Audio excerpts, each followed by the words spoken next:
Hello my dear student. तो कैसे हैं आप लोग।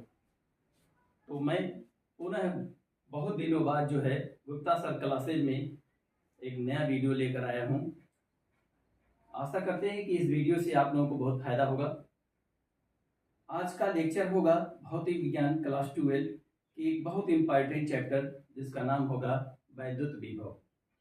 आज वैद्युत विभव पर चर्चा करेंगे और मैं ये उम्मीद करता हूं कि जिस विद्यार्थी को कुछ भी नहीं आता है, जिसको शून्य जानकारी है इस चैप्टर में, वो भी 100% कवर करने लायक रहेगा, क्योंकि मैं इस चैप्टर को एकदम आसान ढंग से रिप्रेजेंट करूंगा।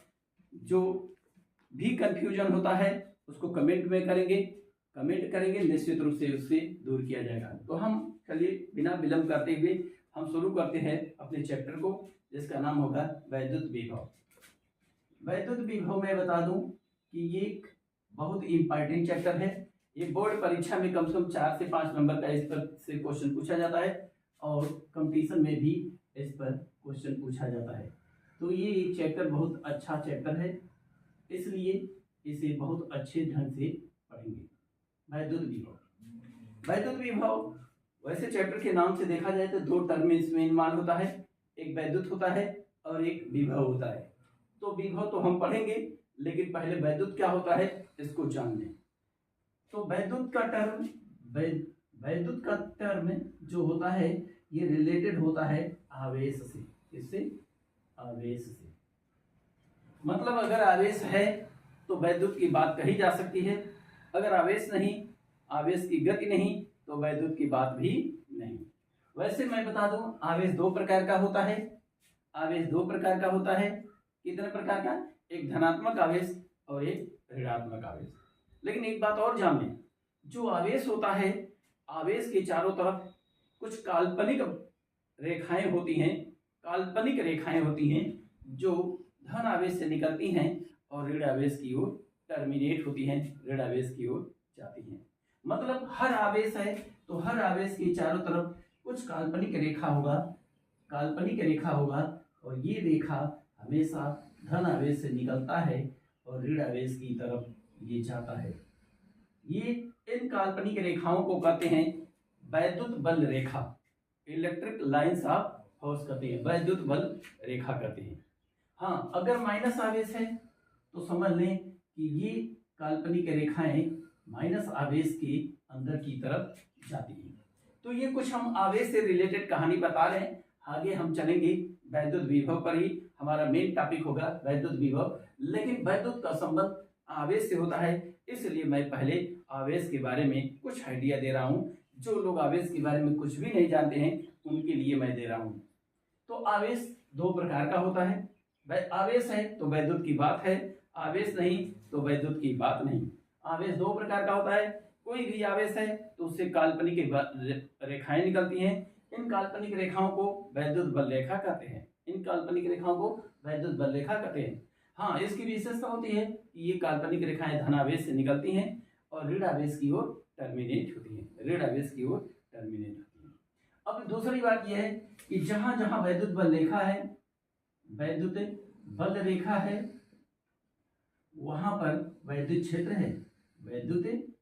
है। मतलब अगर आवेश है तो आवेश के चारों तरफ वैद्युत बल रेखा है, अब वैद्युत बल रेखा है तो उसके चारों तरफ वैद्युत क्षेत्र है। और वैद्युत क्षेत्र है तो निश्चित रूप से उस वैद्युत क्षेत्र में वैद्युत बल कार्य करेगा।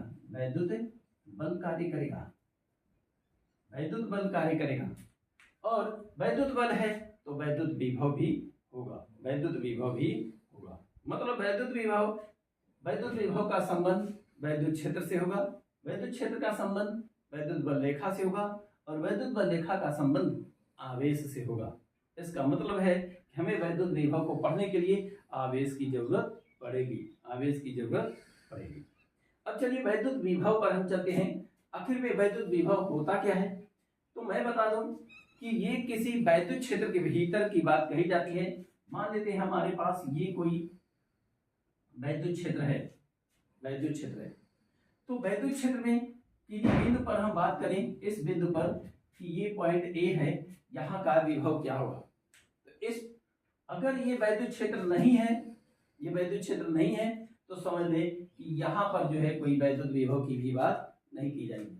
मान लेते यहाँ पर कोई वैद्युत क्षेत्र नहीं है, तो यहाँ पर कहा जाए कि यहाँ पर वैद्युत विभव की बात करें तो यहाँ पर कोई वैद्युत विभव नहीं होगा। क्यों नहीं होगा? क्योंकि यहाँ पर इसके चारों तरफ कोई वैद्युत क्षेत्र नहीं है। अर्थात जब भी वैद्युत विभव की बात कही जाएगी तो निश्चित रूप से जिस बिंदु पर वैद्युत विभव की बात कही जाएगी वो बिंदु निश्चित रूप से कहाँ पर होगा? वैद्युत क्षेत्र के भीतर होगा। वैद्युत क्षेत्र के भीतर होगा, तभी वैद्युत विभव की बात कही जाएगी। और किसी एक बिंदु का विभव बताना असंभव होता है। किसी एक बिंदु का विभव को परिभाषित नहीं किया जाता है, बताया नहीं जाता है, इसलिए विभवांतर को परिभाषित किया जाता है। और विभवांतर की परिभाषा से हम किसी एक बिंदु के विभव तक हम पहुंचते हैं। तो सबसे पहले हम विभवांतर को ही देखते हैं कि विभवांतर क्या होता है, उसके बाद हम वैद्युत विभव। तो मान लेते हैं कि ये हमारे पास एक वैद्युत क्षेत्र है।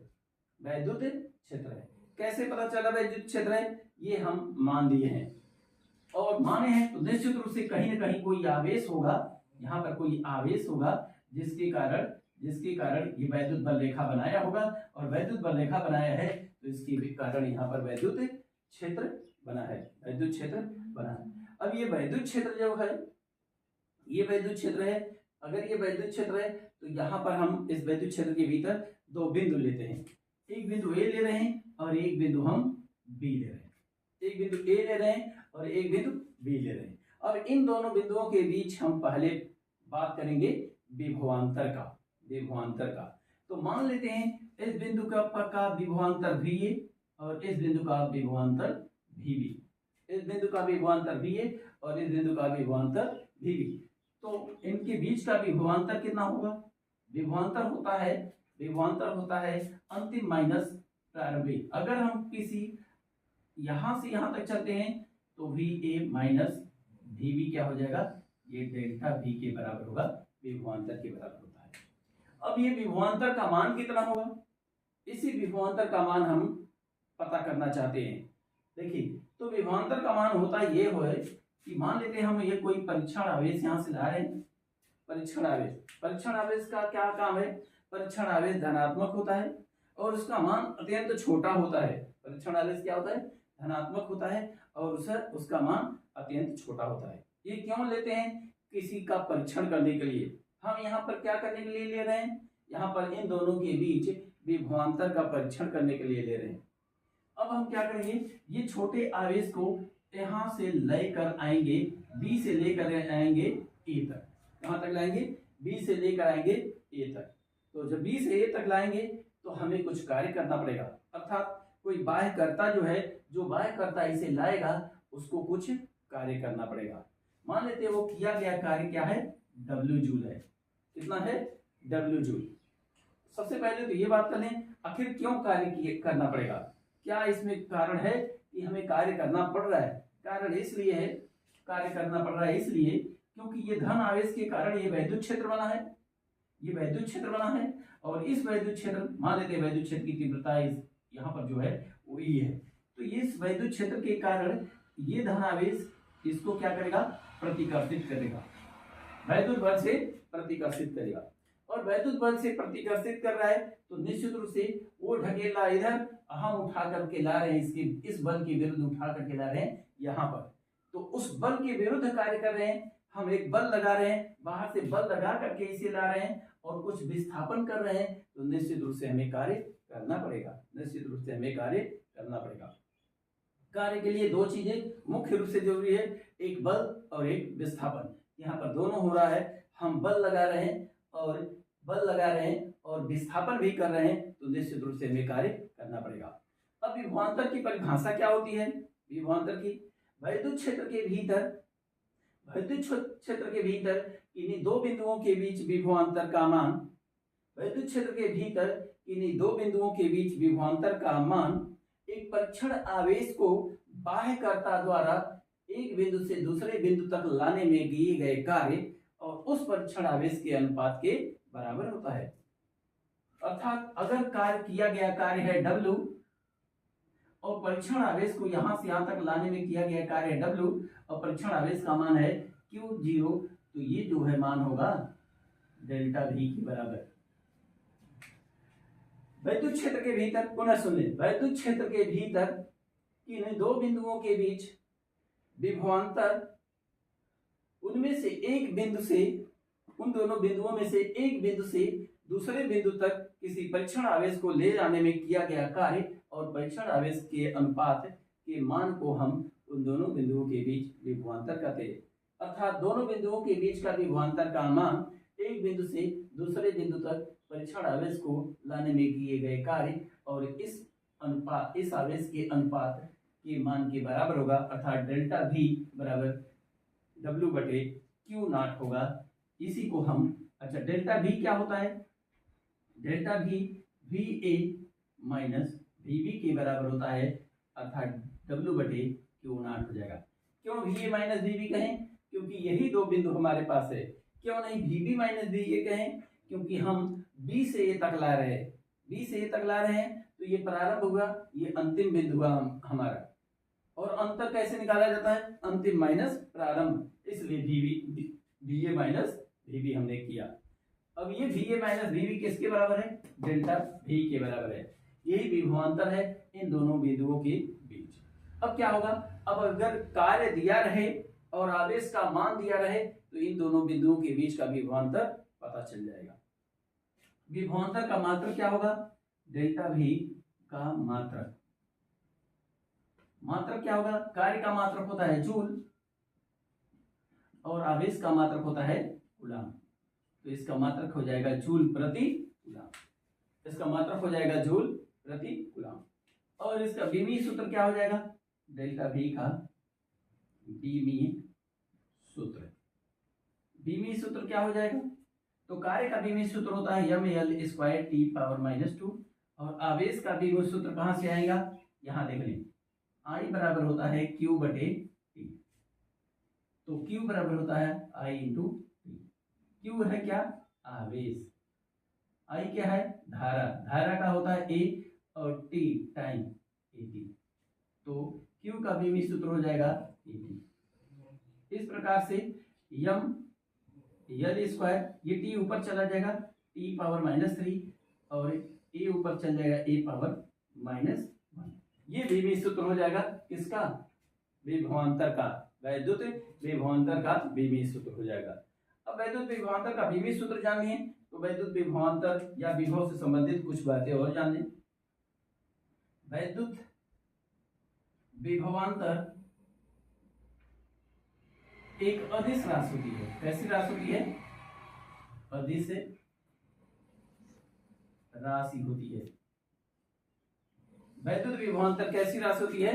एक अदिश राशि होती है। वैद्युत विभवांतर एक अदिश राशि होती है। हालांकि विभवांतर का मान, हालांकि एक बात और जान लें, धन आवेश के कारण विभवांतर धनात्मक होता है, जबकि ऋण आवेश के कारण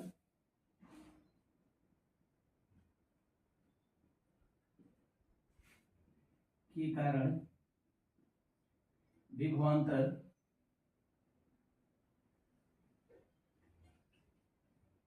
का मान ऋणात्मक होता है।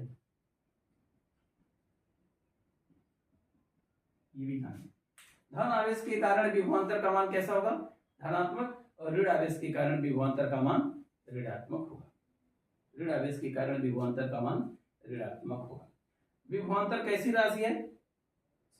अदिश राशि। क्यों अदिश राशि है? क्योंकि इसके जोड़ने का नियम जो होता है, ये जो जोड़ होता है एक बिंदु पर कई आवेश के कारण जो विभव होता है, जो जोड़ होता है इसका, वो सदिश नियम का पालन नहीं करता है, इसलिए ये अदिश राशि होती है। और एक बात और जाने, विभव का मान अनंत पर शून्य होता है। अनंत दूरी पर शून्य होता है। विभव का मान क्या होता है? अनंत दूरी पर क्या होता है? शून्य होता है।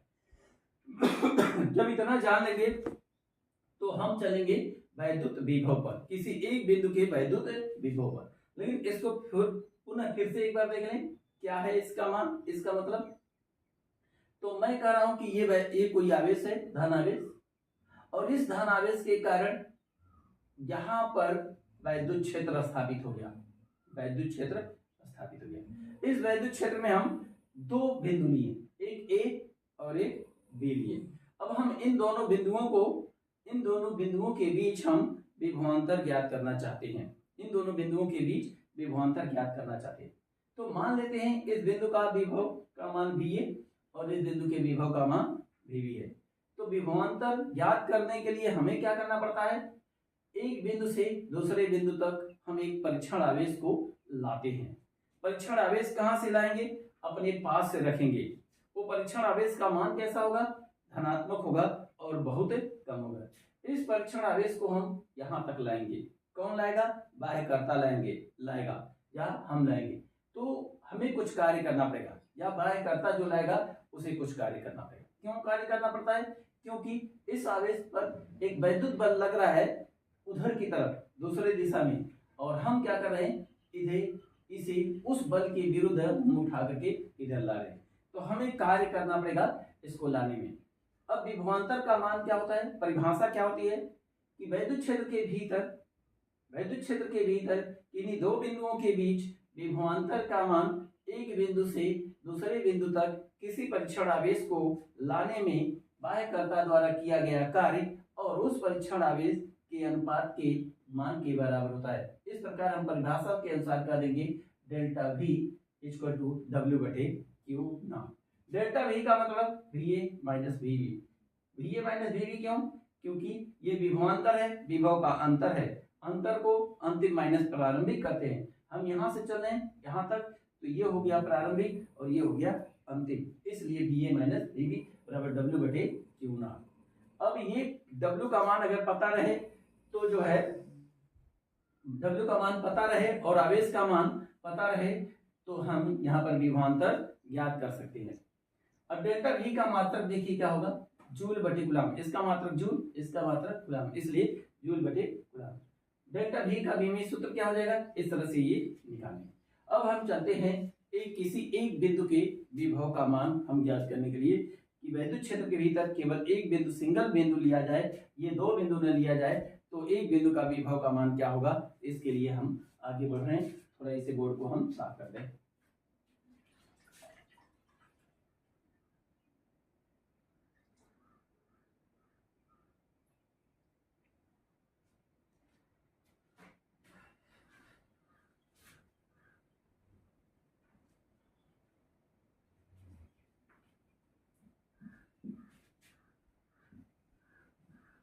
वैद्युत विभव कैसी राशि है, वैद्युत विभव अदिश राशि है। अदिश राशि का मतलब ये इसका मान दिशा पर निर्भर नहीं करता है। हालांकि धन आवेश के लिए वैद्युत विभव का मान धनात्मक और ऋण आवेश के लिए वैद्युत विभव का मान ऋणात्मक होता है। फिर भी इसके जोड़ का नियम जो होता है, इसके जोड़ने का जो नियम होता है वह सदिश नियम का पालन नहीं करता है, इसीलिए इसे अदिश राशि मान लिया गया है। नहीं तो ये भी सदिश रहता, क्योंकि दूरी बढ़ने पर घटता है, या धनात्मक है तो धनात्मक ऋणात्मक आवेश है, इसका मान ऋणात्मक होता है, इसलिए जो होता है ये होना तो चाहिए था सदिश, लेकिन हो गया अदिश। चलिए हम एक बिंदु का विभव हम देखते हैं, वैद्युत क्षेत्र के भीतर कोई एक बिंदु ले लें तो उसके विभव का मान क्या होगा।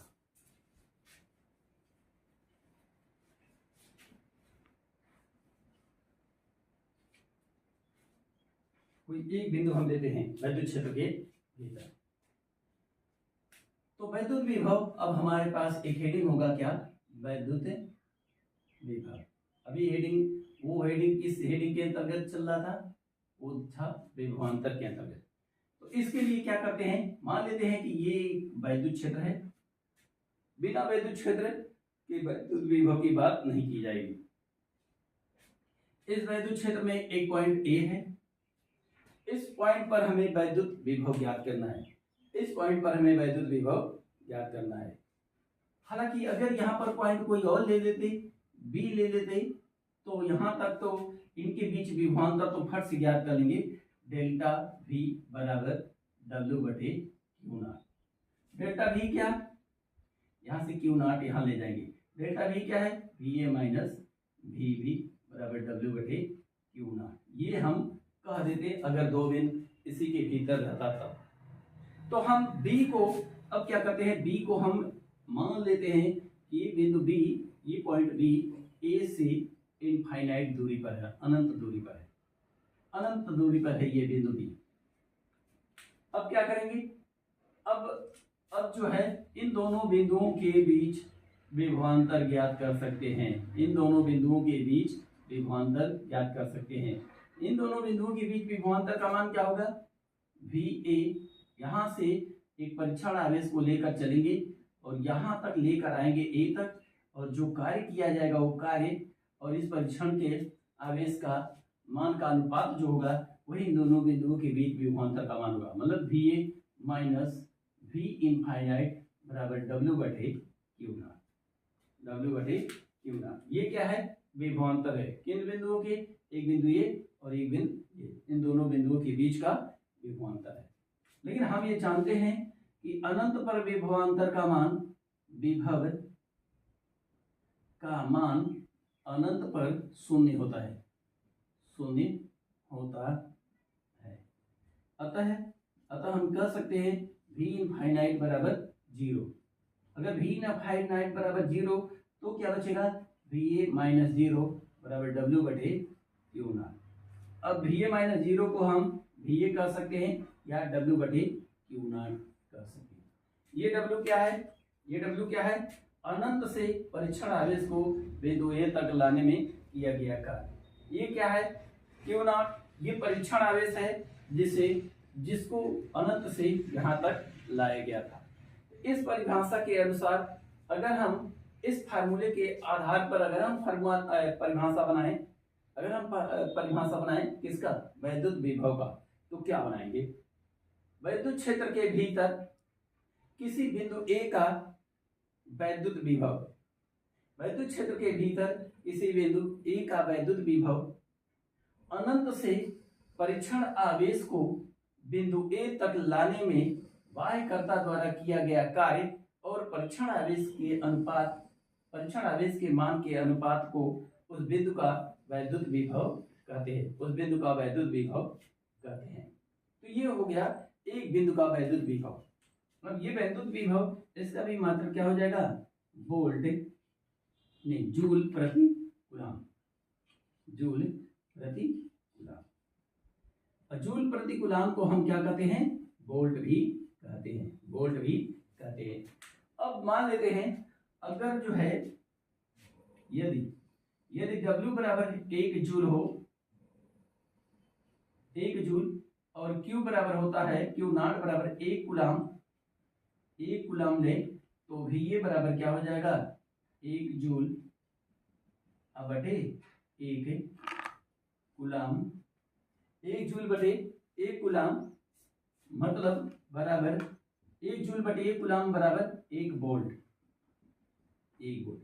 इसका मतलब है क्या, 1 वोल्ट बराबर 1 जूल बटे 1 coulomb, 1 coulomb.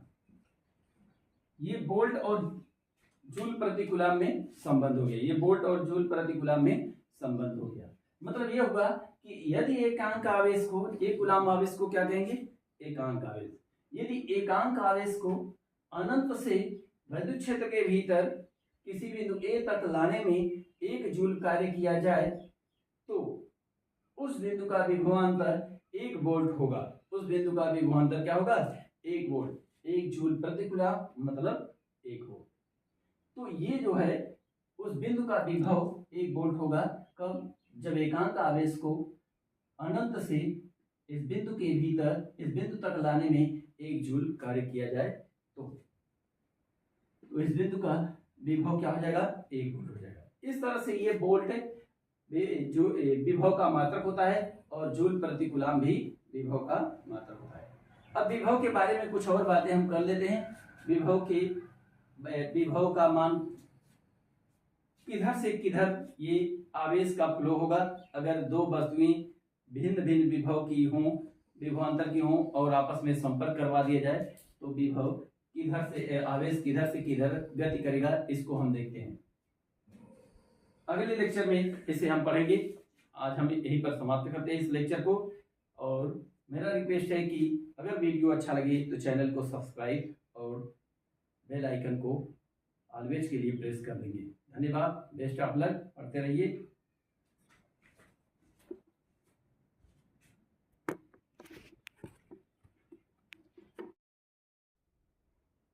Hello my dear student, तो कैसे हैं आप लोग। तो आज हम बहुत दिन बाद जो है पुनः वीडियो बनाना शुरू कर रहे हैं आप लोगों के लिए, आप लोगों के मांग के अनुसार, जो कि चैनल का नाम है गुप्ता सर क्लासेज। आज हम भौतिक विज्ञान, इंटरमीडिएट भौतिक विज्ञान का एक ऐसा चैप्टर लेकर आए हैं जिसका नाम है वैद्युत विभव। ये चैप्टर बोर्ड परीक्षा और किसी भी कंपटीशन के लिए देखा जाए तो बहुत ही इम्पोर्टेंट चैप्टर है, जिसका नाम है वैद्युत विभव। आज हम इस चैप्टर में जीरो से हीरो तक बनाएंगे। जो लड़का कुछ भी नहीं जानता है वैद्युत विभव के बारे में, जिसको ABCD नहीं पता है, थोड़ा भी नहीं पता है, उसके लिए भी हम सबसे बेस्ट बनाएंगे, सबसे बेस्ट।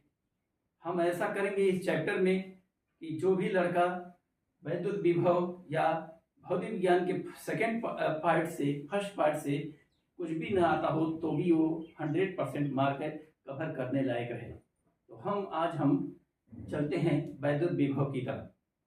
वैद्युत विभव जिसका नाम है, चैप्टर का नाम है वैद्युत विभव।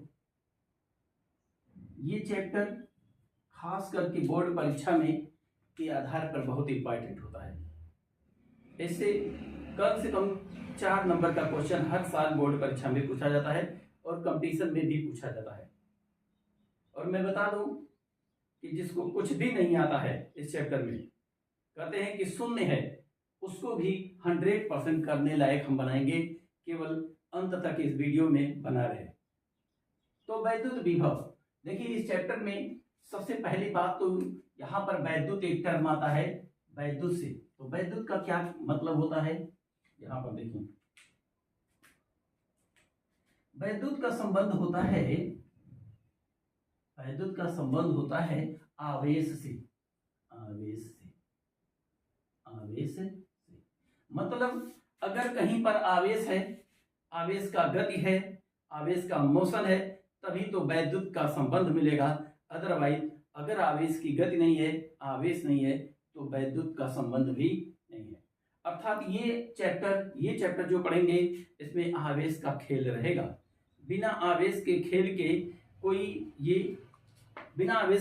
के ये चैप्टर कवर नहीं होगा।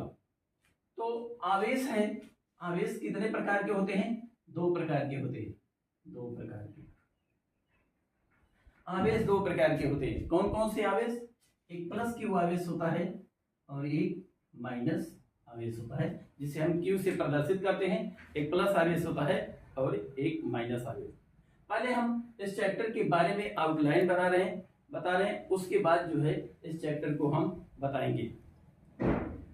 तो आवेश अगर है तो समझ लें कि उसके साथ वैद्युत बल रेखा है, वैद्युत बल रेखा है। आवेश है तो क्या है, उसके साथ वैद्युत बल रेखा है। वैद्युत बल रेखा, वैद्युत बल रेखा क्या होता है, ये फर्स्ट चैप्टर में पढ़ाया गया है। वैद्युत बल रेखा एक काल्पनिक रेखा होता है, जिसे ये माना जाता है कि प्लस आवेश से ये रेखाएं निकलता है, काल्पनिक रेखा होता है, और ऋण आवेश की तरफ ये टर्मिनेट करता है, मतलब ऋण आवेश की तरफ ये जाता है, ऐसा लोगों को पता है। ये वैद्युत बल रेखा है। वैद्युत बल रेखा कैसी रेखा होती है? काल्पनिक रेखा होती है। वैद्युत बल रेखा एक काल्पनिक रेखा होता है जो प्लस आवेश से निकलता है और ऋण आवेश की तरफ टर्मिनेट करता है। जब वैद्युत बल रेखा है तो वैद्युत बल रेखा जहां जहां भी रहता है वहां पर वैद्युत क्षेत्र अपने आप उत्पन्न होता है। तो वैद्युत बल रेखा है तो वैद्युत क्षेत्र मिलेगा, और वैद्युत क्षेत्र है तो निश्चित रूप से कोई आवेश अगर रखा है तो उस पर कोई बल कार्य करेगा। वैद्युत क्षेत्र में कोई आवेश है तो उस पर बल कार्य करता है, और वैद्युत बल कार्य करता है तो समझ लें वहां पर विभव भी होगा, विभव भी होगा। तो बिना आवेश के वैद्युत विभव की बात करना असंभव होता है।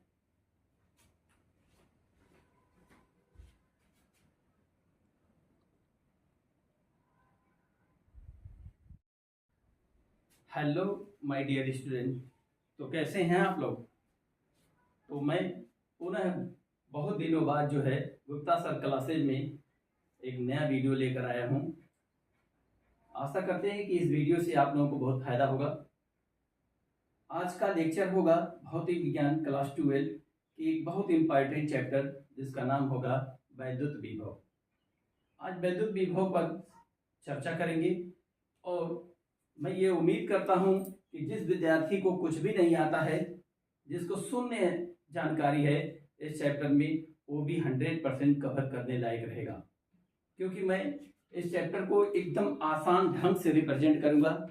जो भी कंफ्यूजन होता है उसको कमेंट में करेंगे, निश्चित रूप से उससे दूर किया जाएगा। तो हम चलिए बिना विलंब करते हुए हम शुरू करते हैं अपने चैप्टर को, जिसका नाम होगा वैद्युत विभव।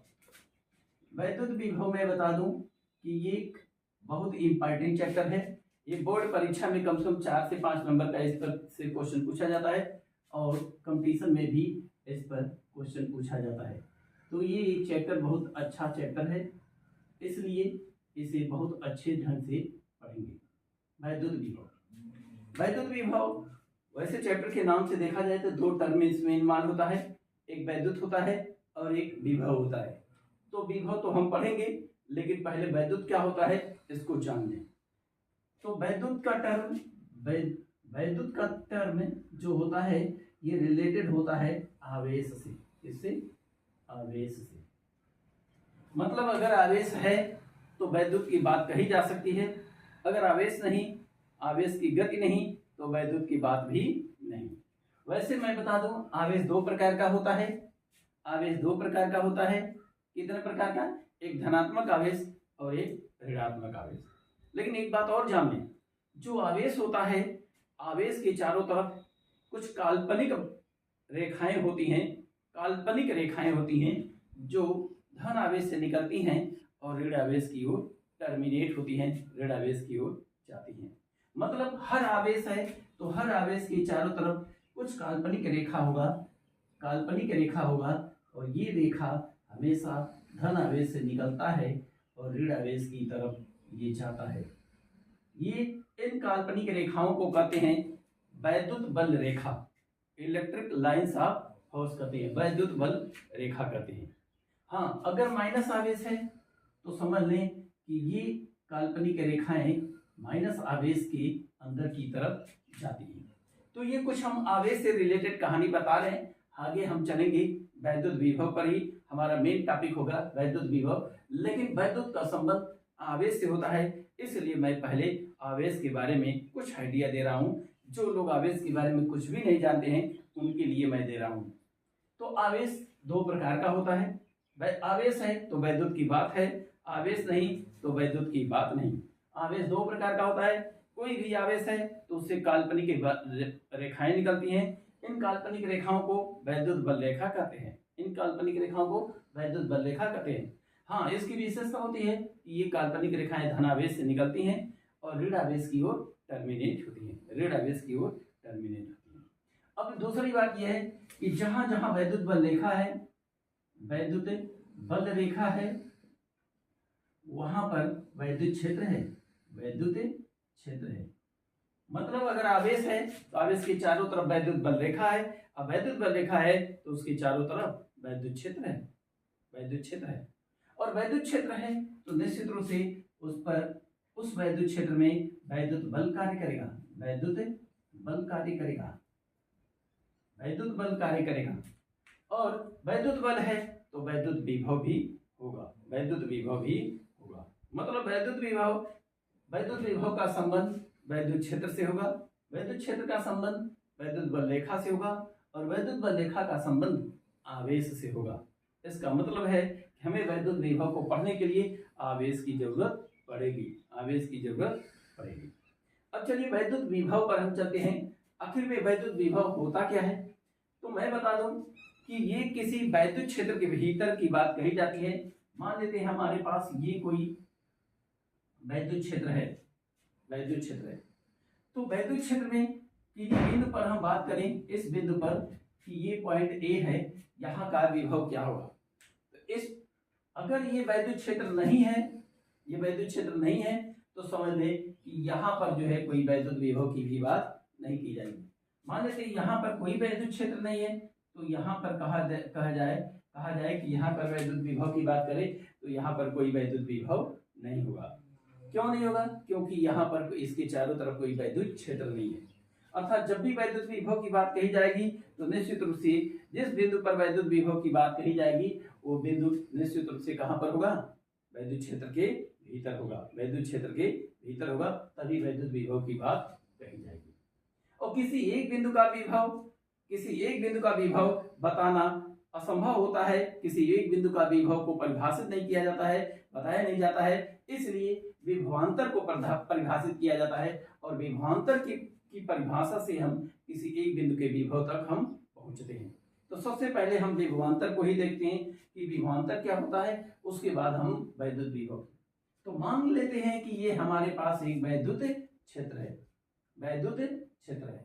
कैसे पता चला वैद्युत क्षेत्र है? ये हम मान लिए हैं, और माने हैं तो निश्चित रूप से कहीं ना कहीं कोई आवेश होगा, यहाँ पर कोई आवेश होगा जिसके कारण ये वैद्युत बल रेखा बनाया होगा, और वैद्युत बल रेखा बनाया है तो इसके कारण यहाँ पर वैद्युत क्षेत्र बना है, वैद्युत क्षेत्र बना है।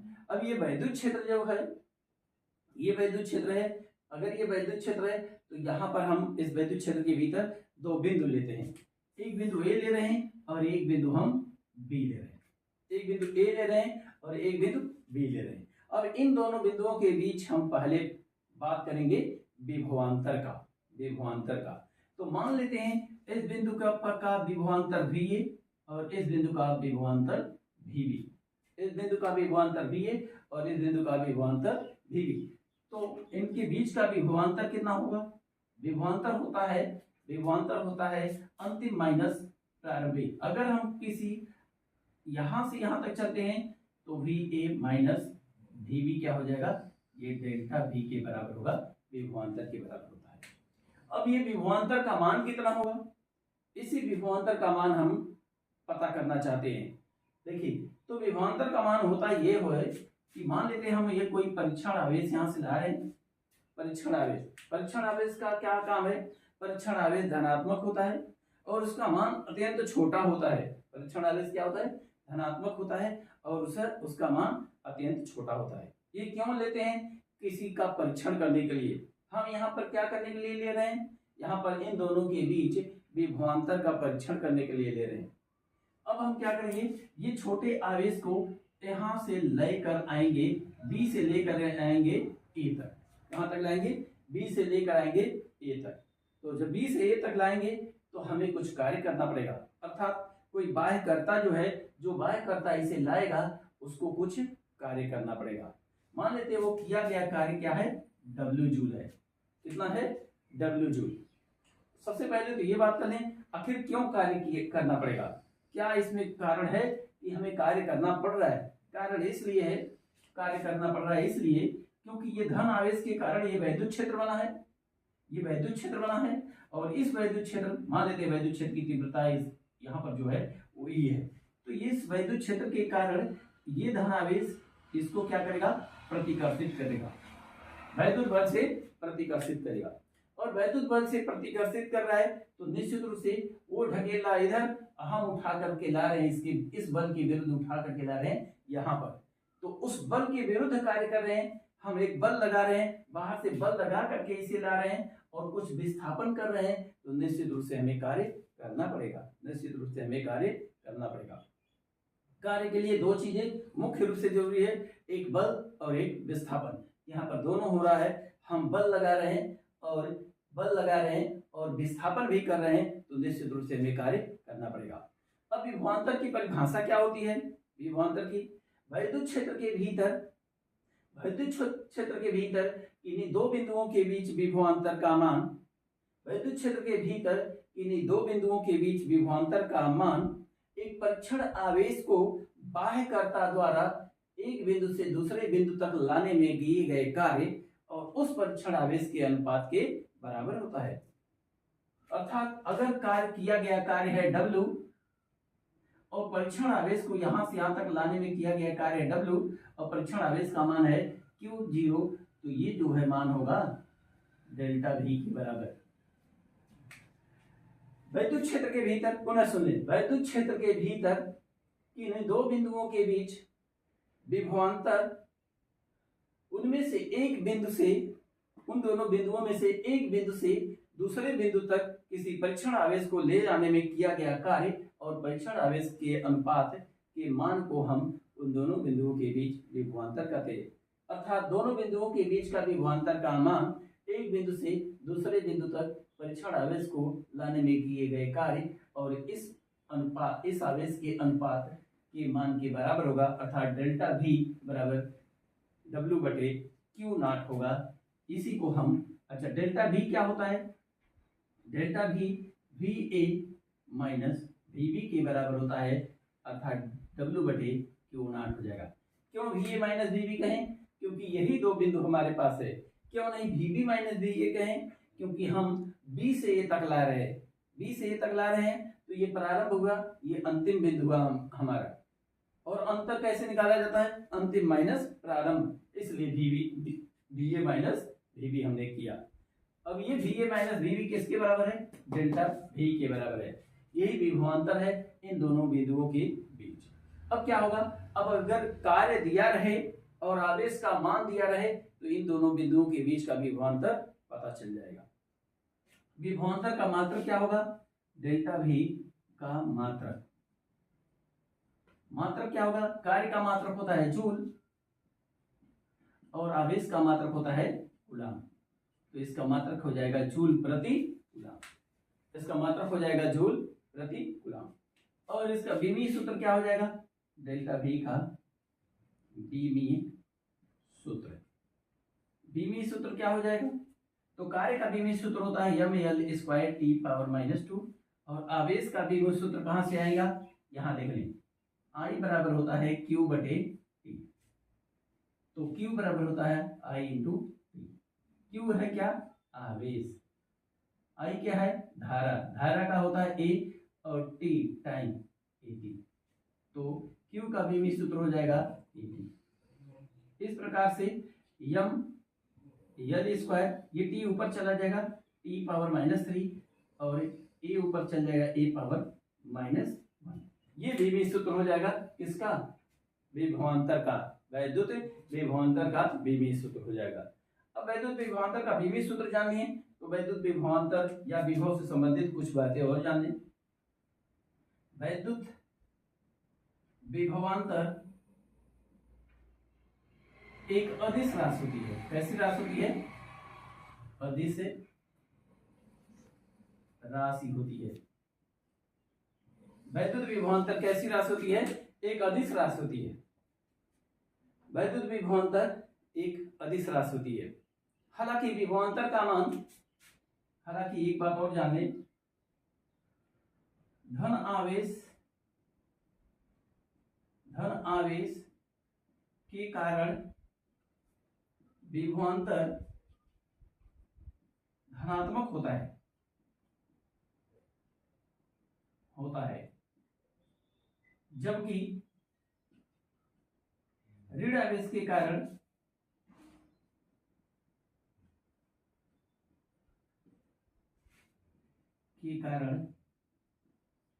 विभवांतर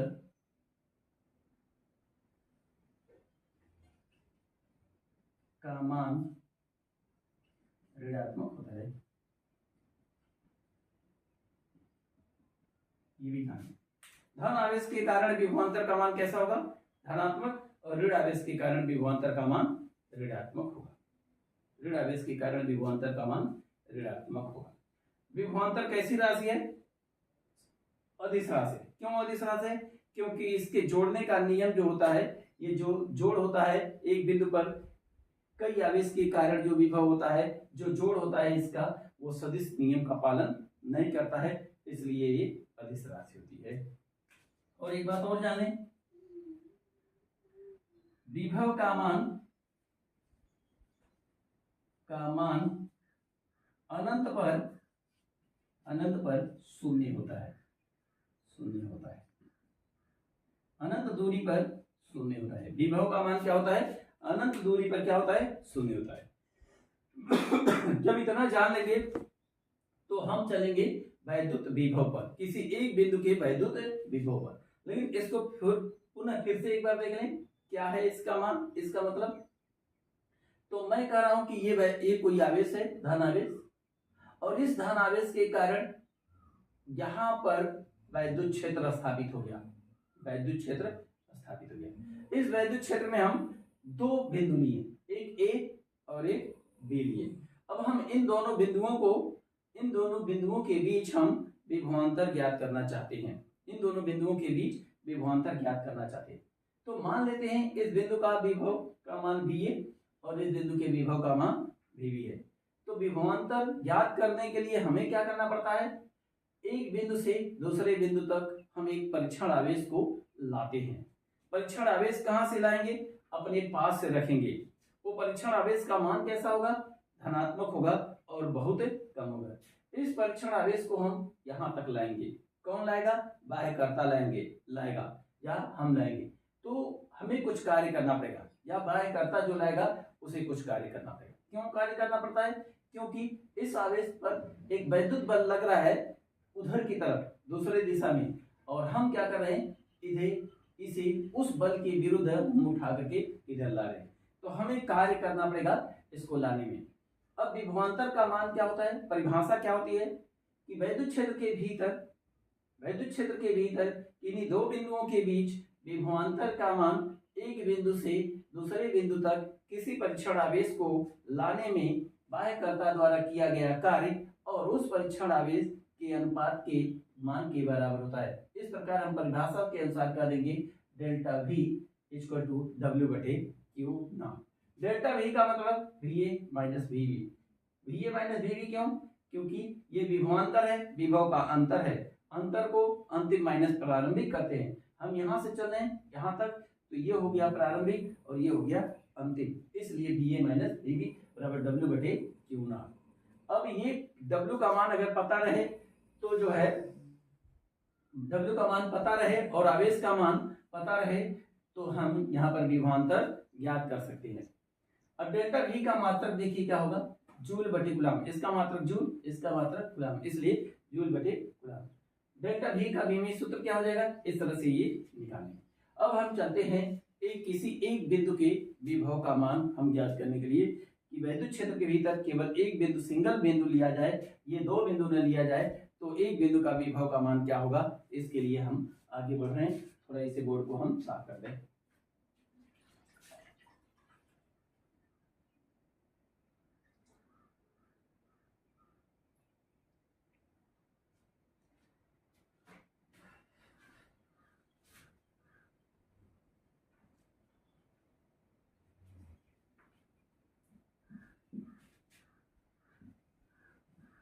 वैद्युत विभव कैसी राशि है?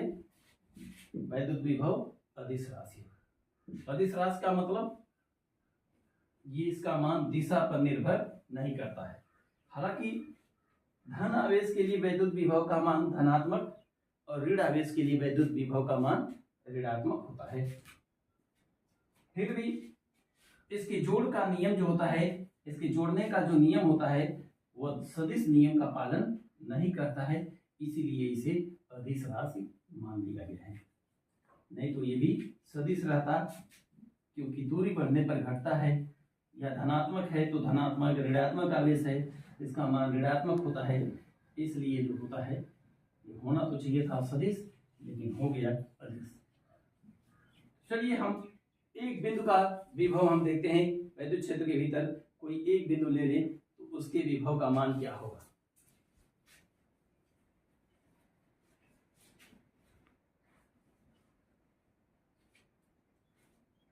कोई एक बिंदु हम लेते हैं विद्युत क्षेत्र के भीतर, तो विद्युत विभव, अब हमारे पास एक हेडिंग होगा क्या, विद्युत विभव। अभी हेडिंग, वो हेडिंग किस हेडिंग के अंतर्गत चल रहा था, वो था विभवांतर के अंतर्गत। तो इसके लिए क्या करते हैं, मान लेते हैं कि ये विद्युत क्षेत्र है, बिना विद्युत क्षेत्र के विद्युत विभव की बात नहीं की जाएगी।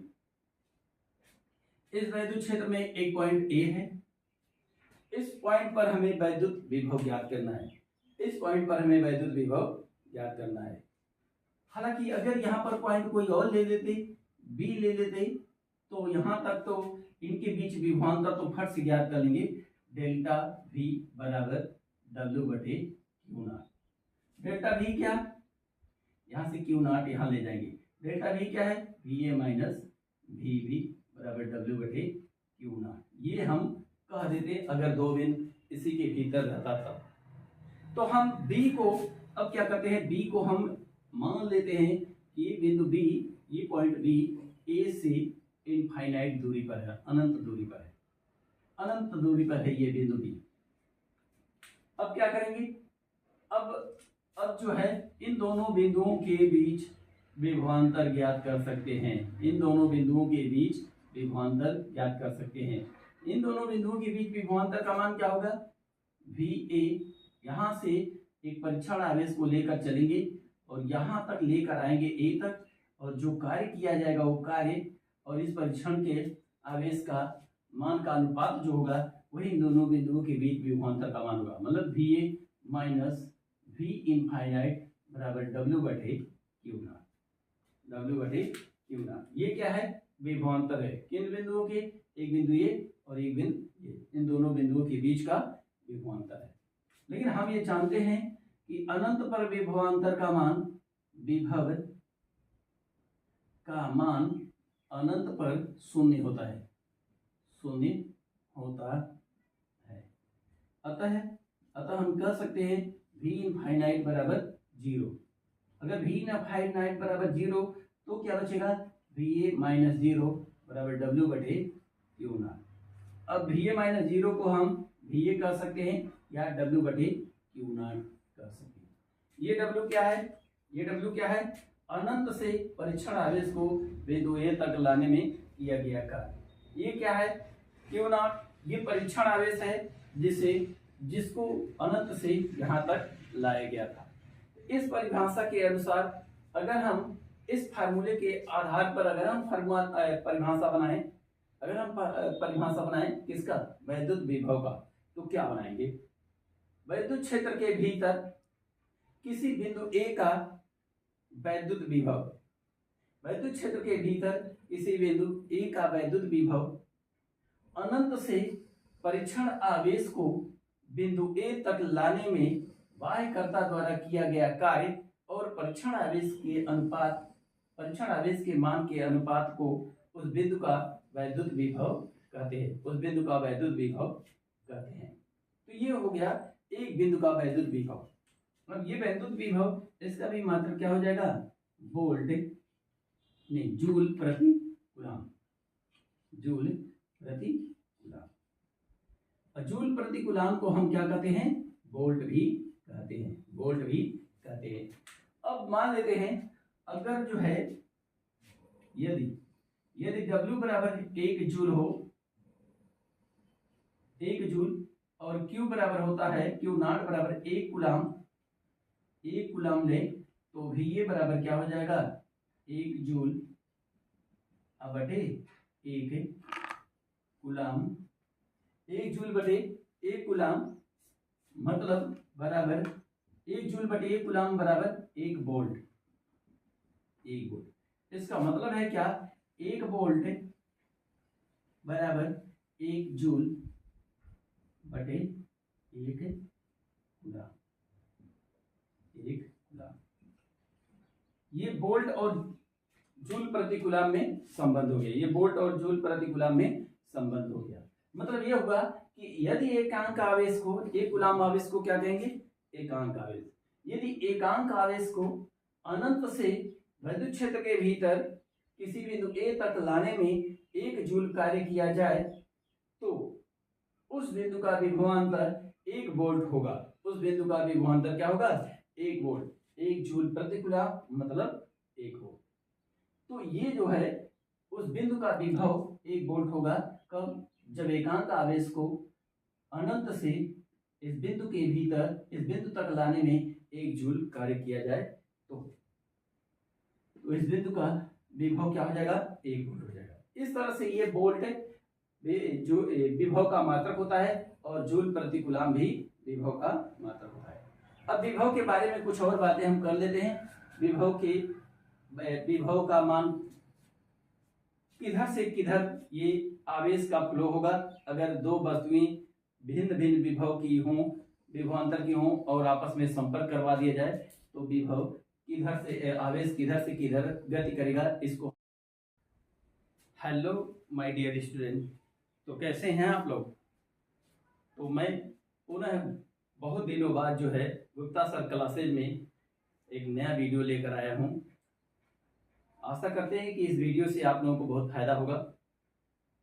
आज का लेक्चर होगा भौतिक विज्ञान क्लास 12 की एक बहुत इंपॉर्टेंट चैप्टर जिसका नाम होगा वैद्युत विभव।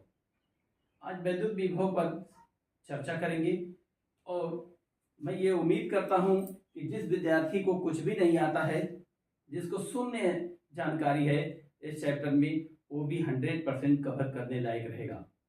क्योंकि मैं इस चैप्टर को एकदम आसान ढंग से रिप्रेजेंट करूंगा। जो भी कंफ्यूजन होता है उसको कमेंट में करेंगे, निश्चित रूप से उससे दूर किया जाएगा। तो हम चलिए बिना विलंब करते हुए हम शुरू करते हैं अपने चैप्टर को, जिसका नाम होगा वैद्युत विभव। वैद्युत विभव मैं बता दूं कि ये एक बहुत इंपॉर्टेंट चैप्टर है। ये बोर्ड परीक्षा में कम से कम 4 से 5 नंबर का इस पर से क्वेश्चन पूछा जाता है और कंपटीशन में भी इस पर क्वेश्चन पूछा जाता है। तो ये चैप्टर बहुत अच्छा चैप्टर है, इसलिए इसे बहुत अच्छे ढंग से पढ़ेंगे। वैद्युत विभव वैसे चैप्टर के नाम से देखा जाए तो 2 टर्म इसमें इस्तेमाल होता है, एक वैद्युत होता है और एक विभव होता है। तो विभव तो हम पढ़ेंगे, लेकिन पहले वैद्युत क्या होता है इसको जान लें। तो वैद्युत का टर्म जो होता है ये रिलेटेड होता है आवेश से। इससे आवेश से मतलब अगर आवेश है तो वैद्युत की बात कही जा सकती है, अगर आवेश नहीं, आवेश की गति नहीं, तो वैद्युत की बात भी नहीं। वैसे मैं बता दूं आवेश 2 प्रकार का होता है। कितने प्रकार का, एक धनात्मक आवेश और एक ऋणात्मक आवेश। लेकिन एक बात और जान लें, जो आवेश होता है, आवेश के चारों तरफ कुछ काल्पनिक रेखाएं होती हैं जो धन आवेश से निकलती हैं और ऋण आवेश की ओर टर्मिनेट होती हैं, ऋण आवेश की ओर जाती हैं। मतलब हर आवेश है तो हर आवेश के चारों तरफ कुछ काल्पनिक रेखा होगा और ये रेखा हमेशा धन आवेश से निकलता है और ऋण आवेश की तरफ ये जाता है। ये इन काल्पनिक रेखाओं को कहते हैं वैद्युत बल रेखा, इलेक्ट्रिक लाइंस ऑफ फोर्स कहते हैं, वैद्युत बल रेखा कहते हैं। हाँ, अगर माइनस आवेश है तो समझ लें कि ये काल्पनिक रेखाएं माइनस आवेश के अंदर की तरफ जाती हैं।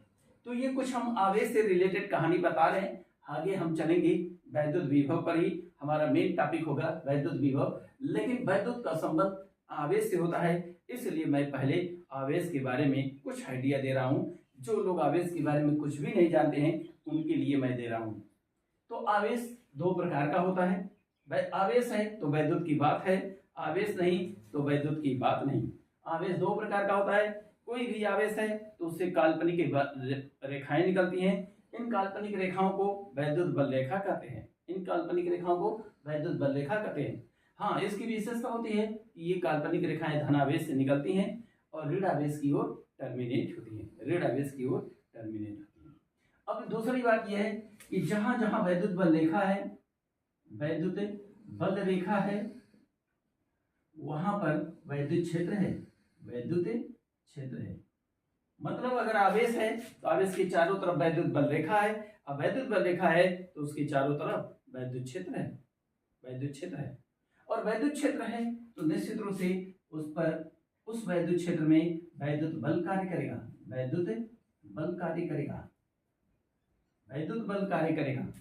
और वैद्युत बल है तो वैद्युत विभव भी होगा, वैद्युत विभव भी होगा। मतलब वैद्युत विभव का संबंध वैद्युत क्षेत्र से होगा, वैद्युत क्षेत्र का संबंध वैद्युत बल रेखा से होगा और वैद्युत बल रेखा का संबंध आवेश से होगा। इसका मतलब है कि हमें वैद्युत विभव को पढ़ने के लिए आवेश की जरूरत पड़ेगी, आवेश की जरूरत पड़ेगी।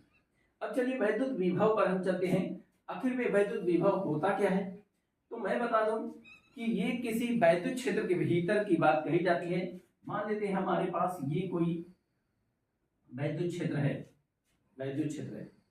तो वैद्युत क्षेत्र में किसी बिंदु पर हम बात करें, इस बिंदु पर कि ये पॉइंट ए है, यहाँ का विभव क्या होगा?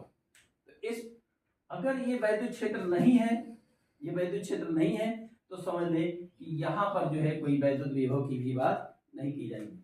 मान लेते हैं यहाँ पर कोई वैद्युत क्षेत्र नहीं है तो यहाँ पर कहा जाए कि यहाँ पर वैद्युत विभव की बात करें तो यहाँ पर कोई वैद्युत विभव नहीं होगा। क्यों नहीं होगा? क्योंकि यहाँ पर इसके चारों तरफ कोई वैद्युत क्षेत्र नहीं है।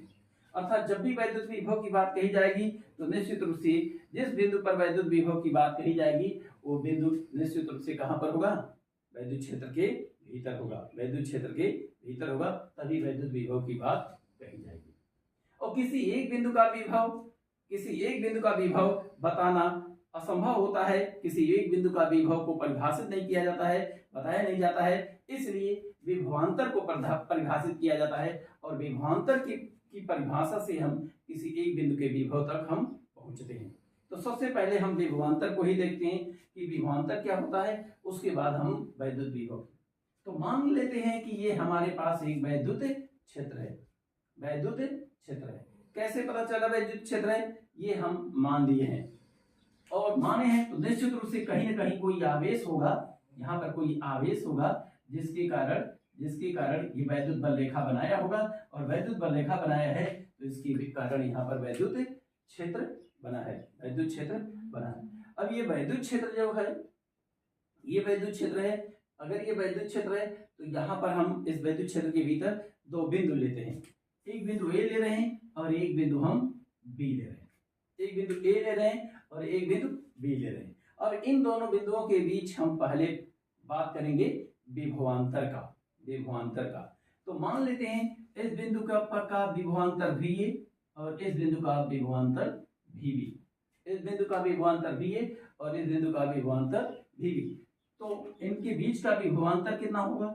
विभवांतर होता है अंतिम माइनस प्रारंभिक। अगर हम किसी यहां से यहां तक चलते हैं तो V A minus V B क्या हो जाएगा?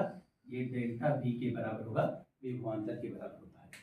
अब ये विभवांतर का मान कितना होगा? इसी विभवांतर का मान हम पता करना चाहते हैं। देखिए तो विभवांतर का मान होता ये हो कि मान लेते हैं हम ये कोई परीक्षण आवेश यहाँ से ला रहे हैं, परीक्षण आवेश का क्या काम है? परीक्षण आवेश धनात्मक होता है और उसका मान अत्यंत छोटा होता है। परीक्षण आवेश क्या होता है? धनात्मक होता है और उसका मान अत्यंत छोटा होता है। ये क्यों लेते हैं? किसी का परीक्षण करने के लिए। हम यहाँ पर क्या करने के लिए ले रहे हैं? यहाँ पर इन दोनों के बीच विभवांतर का परीक्षण करने के लिए ले रहे हैं। अब हम क्या करेंगे? ये छोटे आवेश को यहाँ से लेकर आएंगे, बी से लेकर आएंगे ए तक। कहाँ तक लाएंगे? बी से लेकर आएंगे ए तक। तो जब बी से ए तक लाएंगे तो हमें कुछ कार्य करना पड़ेगा, अर्थात कोई बाह्यकर्ता जो है, जो बाह्यकर्ता इसे लाएगा उसको कुछ कार्य करना पड़ेगा। मान लेते हैं वो किया गया कार्य क्या है? W जूल है। कितना है? W joule.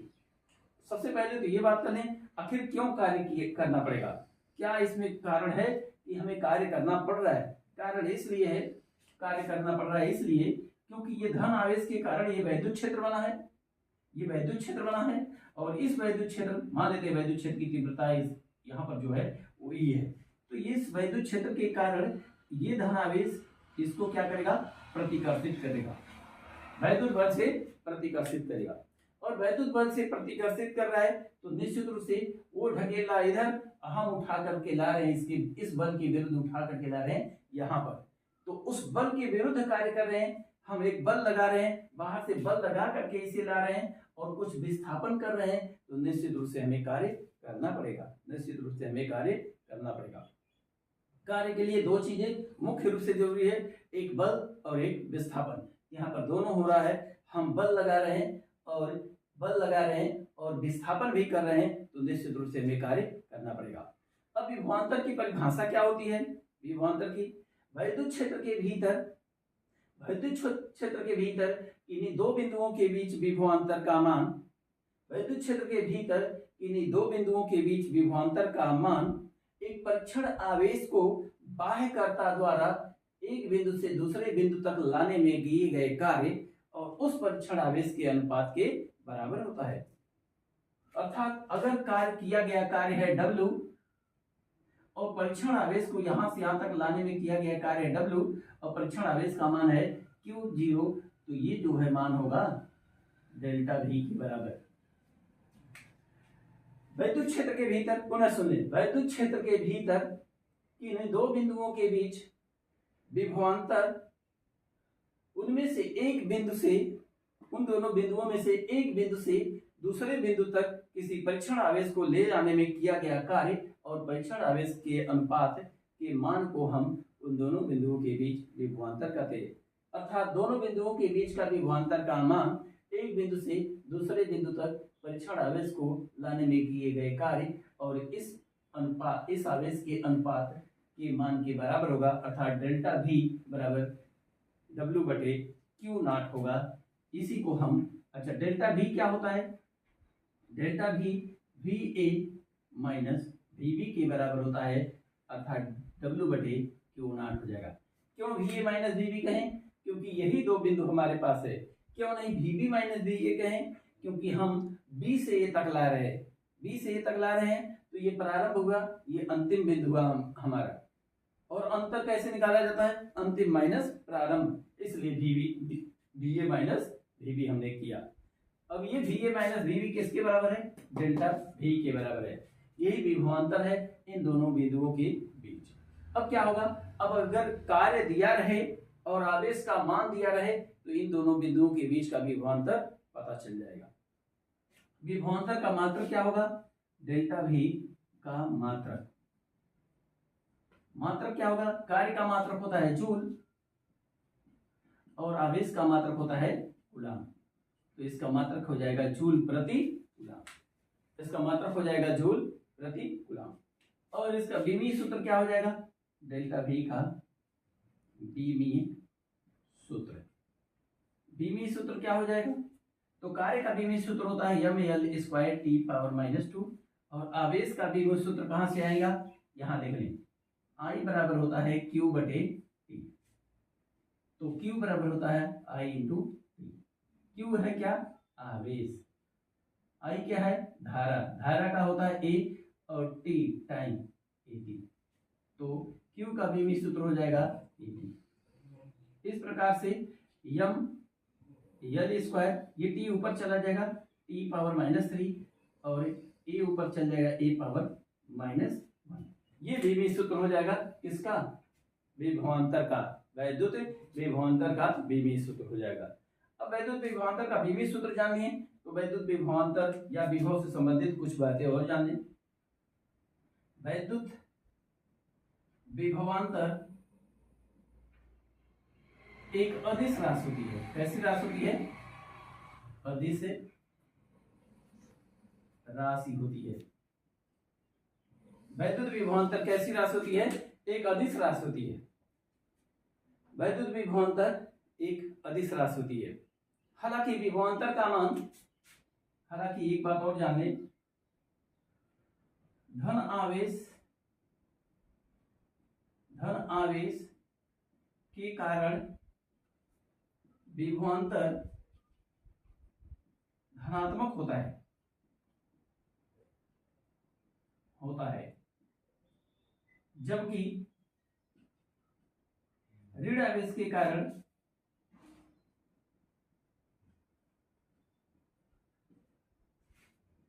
के कारण विभवांतर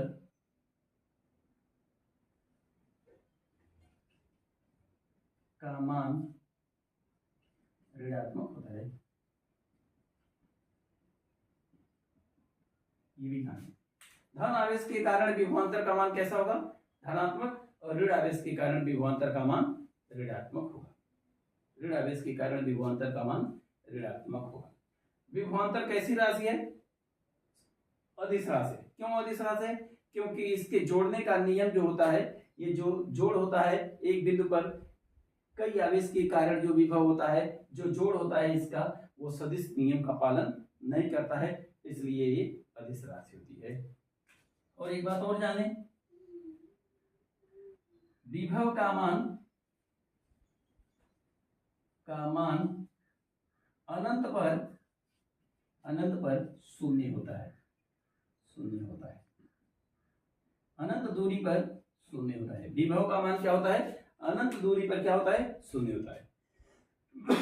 जब इतना जान लेंगे तो हम चलेंगे वैद्युत विभव पर, किसी एक बिंदु के वैद्युत विभव पर। लेकिन इसको फिर से एक बार देख लें, क्या है इसका मान, इसका मतलब, तो मैं कह रहा हूं कि ये कोई आवेश है, धन आवेश, और इस धन आवेश के कारण यहां पर वैद्युत क्षेत्र स्थापित हो गया, इस वैद्युत क्षेत्र में हम दो बिंदु लिए, एक ए और एक बी लिए। अब हम इन दोनों बिंदुओं के बीच हम विभवांतर ज्ञात करना चाहते हैं, तो मान लेते हैं इस बिंदु का विभव का मान VA और इस बिंदु के विभव का मान VB है। तो विभवांतर ज्ञात करने के लिए हमें क्या करना पड़ता है, एक बिंदु से दूसरे बिंदु तक हम एक परीक्षण आवेश को लाते हैं। परीक्षण आवेश कहां से लाएंगे, अपने पास से रखेंगे। वो परीक्षण आवेश का मान कैसा होगा, धनात्मक होगा और बहुत कम होगा। इस परीक्षण आवेश को हम यहां तक लाएंगे।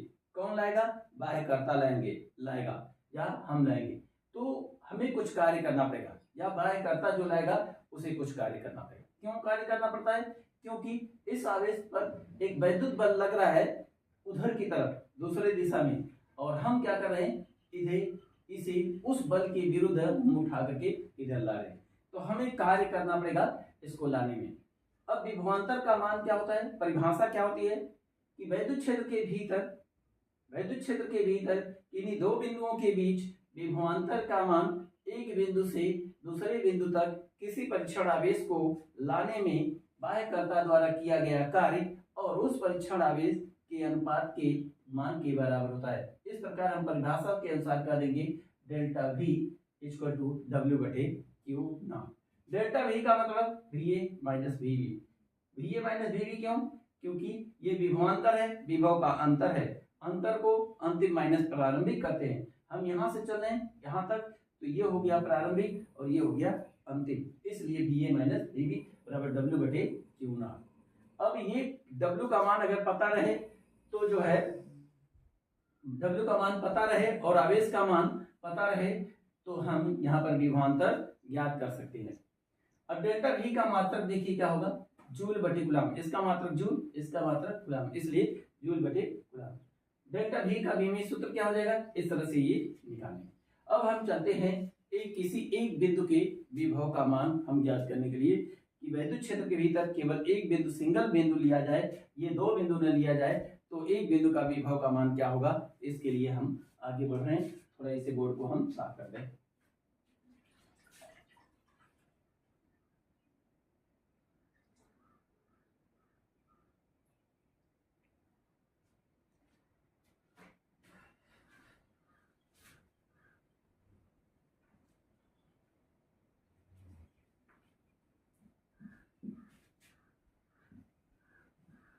वैद्युत विभव कैसी राशि है, वैद्युत विभव अदिश राशि है। अदिश राशि का मतलब ये इसका मान दिशा पर निर्भर नहीं करता है। हालांकि धन आवेश के लिए वैद्युत विभव का मान धनात्मक और ऋण आवेश के लिए वैद्युत विभव का मान ऋणात्मक होता है। फिर भी इसके जोड़ का नियम जो होता है, इसके जोड़ने का जो नियम होता है वह सदिश नियम का पालन नहीं करता है, इसीलिए इसे अदिश राशि मान लिया गया है। नहीं तो ये भी सदिश रहता, क्योंकि दूरी बढ़ने पर घटता है, या धनात्मक है तो धनात्मक ऋणात्मक आवेश है, इसका मान ऋणात्मक होता है, इसलिए जो होता है ये होना तो चाहिए था सदिश, लेकिन हो गया अदिश। चलिए हम एक बिंदु का विभव हम देखते हैं। विद्युत क्षेत्र के भीतर कोई एक बिंदु ले लें तो उसके विभव का मान क्या होगा।